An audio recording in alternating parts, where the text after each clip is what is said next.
sepisan kula kapang kali panjenengan dalah kakang kula Bagus Pratala Mbak Yu. Kang nomor kalih kula wonten perlu kalih kakang Bagus Pratala. Dateng pundi Kang Mas Bagus Pratala Mbak Yu? Weluh, Kang Mas Bagus Pratala. kok kowe Jewelas? Aku sing teko. Angin apa sing gawa kowe tekan ngene, Ngene yo Kang. Iya. Sepisan aku kangen karo sampean, sing kaping pindho aku dikongkon bapak utang duit karo sampean. Arep nggo apa? Arep tak gawe ragat nggonku rabi kan. Kok kepenak temen tembungmu? Kowe biyen ora tresna karo pun kakak. Mergo padha kursi dadi melarat. Nanging saiki bareng aku rek mukti sing kaya ngene. Kowe tumeka ning papan kene arep utang duit mbok nggo ragat rabi. Ora butuh miyat. Aku nyaten kok kakak. Hei! Pokoknya lo Melu masuk lanang.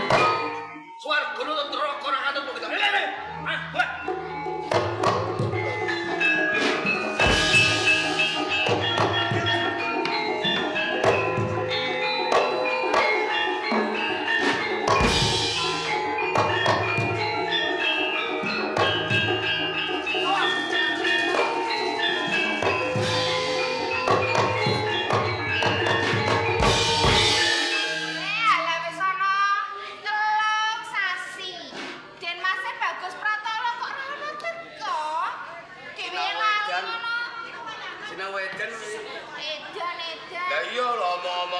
Sauri dhewe. Ngono rasan. Rasan-rasan sopo? Den Masih Bagus Pratala. Rasan-rasan Den Masih Bagus Pratala. Ya niku calon bojoku. Calon bojomu? Nggih. Jenengmu sapa? Kula Sulastri. Sulastri. Bagus Pratala ora bakal temeka ning papan kene. Kok ngaten? Iya, mergo dheweke iki wis duweni pacangan. Malah kaporo kadangku dhewe, Retno Pamikat. Kayak lali kalih kula. Mesti ngono. Nggih, kula tak bali. Anggo dhisik. Senajan kowe ora bakal bisa duweni Bagus Pratala. Ning kene kowe bakal duweni. Duweni napa? Duweni aku. Iya, kok gek padha. Ora. Aja padake aku karo Bagus Pratala. Gelem apa ora? Ngaten nggih, timbangane nganggur. Lah ngono. Lho.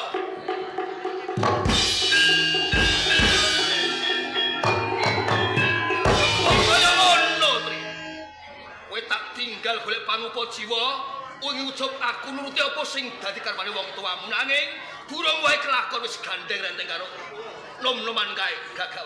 Sampeyan sing ngapusi. Ngapusi piye? Jare pun gadah gak wedok liya. Sing ngomong sapa? Iki. Begok. Kadangku dhewe Retno Pamikat.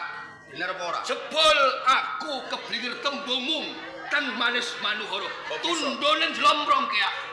Apa kowe bisa mateni Kang Masku gagal udra? Pancen aku kelakon jebol ana ing sentonge. Dadi pati kebangkilan nanging bareng partai ratu momo sak temah gemletak. Rahayune. Adipati gagal udra. Isih gedhe pangapurane. Aku ora sida dipateni, malah kaporo. Yen aku bisa mateni kowe, aku bakal jumeneng Adipati ana ing gebang tindakan sepisan.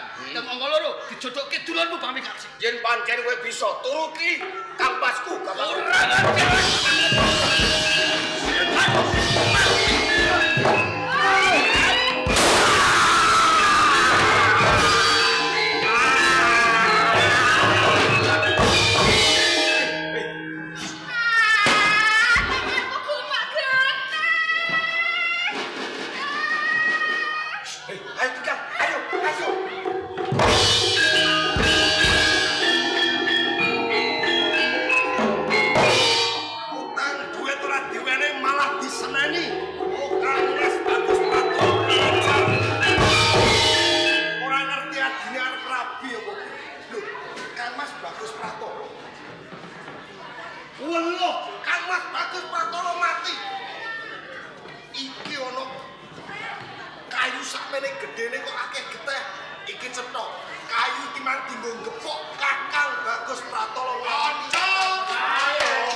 Jane kuwi malah kuwi jen malah kejem ora karuan. Sinten sing kejem? Kowe mateni wong.